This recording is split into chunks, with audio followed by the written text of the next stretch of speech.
Assalamualaikum warahmatullahi wabarakatuh. Perkenalkan, nama saya Indah Dwi Hapsari, NIM P1337302241120 dari kelas 1E. Di sini saya akan menjelaskan tentang materi moderasi beragama dan kerukunan antar umat beragama.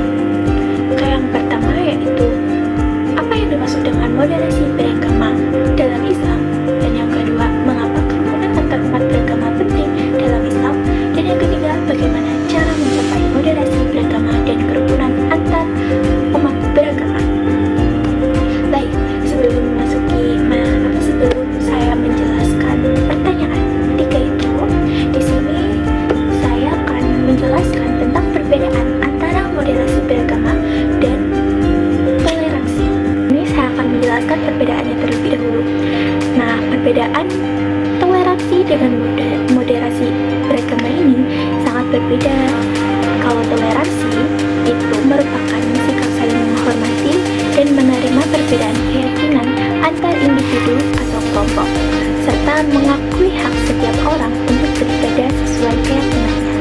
Sedangkan kalau moderasi beragama itu merupakan cara pendekatan dalam menjalankan agama yang menekankan kebijaksanaan, keterbukaan, dan menghindari ekstremisme. Jadi, yang pertama, apa yang dimaksud dengan moderasi beragama dalam Islam? Moderasi beragama dalam Islam itu merujuk pada sikap beragama yang seimbang, adil, dan tidak ekstrem. Istilah ini juga berasal dari kata wasatiyah, yaitu yang berarti jalan tengah, dan mencakup penghormatan terhadap perbedaan keyakinan. Moderasi beragama juga mendorong toleransi, dialog antar agama, serta menolak kekerasan dan ekstremisme dalam praktik keagamaan.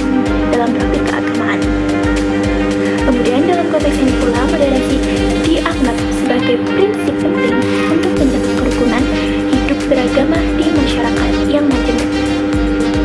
Lalu moderasi beragama juga dijelaskan dalam Quran Surat Al-Baqarah ayat 143, yaitu yang berbunyi, وَكَذَلِكَ جَعَلْنَاكُمْ أُمَّةً وَسَطًا لِتَكُونُوا شُهَدَاءَ عَلَى النَّاسِ وَيَكُونَ الرَّسُولُ عَلَيْكُمْ شَهِيدًا وَمَا جَعَلْنَا الْقِبْلَةَ الَّتِي كُنْتَ عَلَيْهَا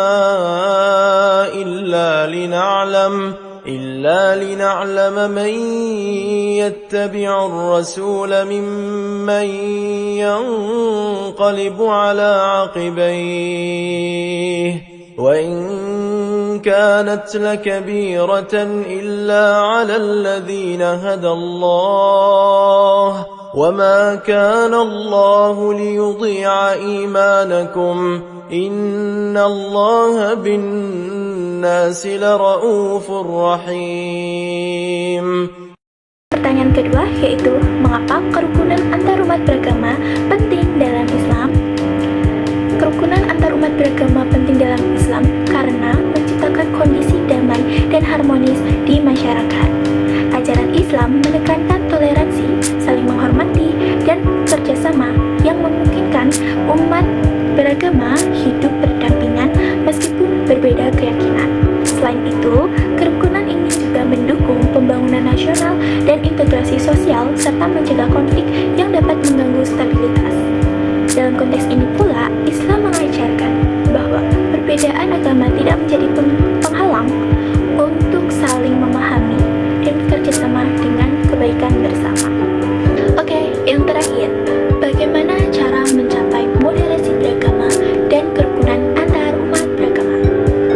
Cara mencapai moderasi beragama yang pertama, menghargai perbedaan. Menghargai perbedaan dan menghormati perbedaan keyakinan agama orang lain itu merupakan fondasi utama dalam moderasi beragama. Hindari merendahkan atau mengolok-olok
Baiklah, itu saja yang dapat saya sampaikan di materi moderasi beragama dan kerukunan antarumat